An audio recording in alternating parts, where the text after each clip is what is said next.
Higit 200 na SPED learners naman po lumahok sa SafeNet Art Workshop sa Dagupan. Para sa detalye ng balitang yan, kasama natin na Idol Aison Moyano. 104.7 IFM. Report!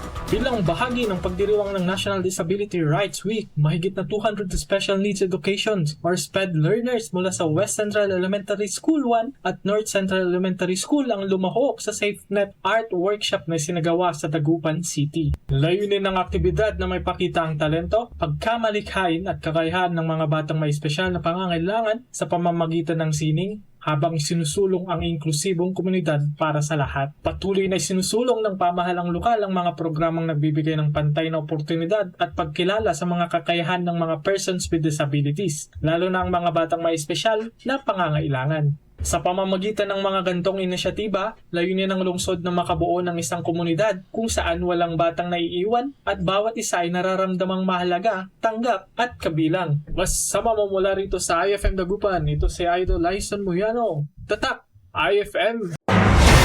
IFM News! IFM News! IFM!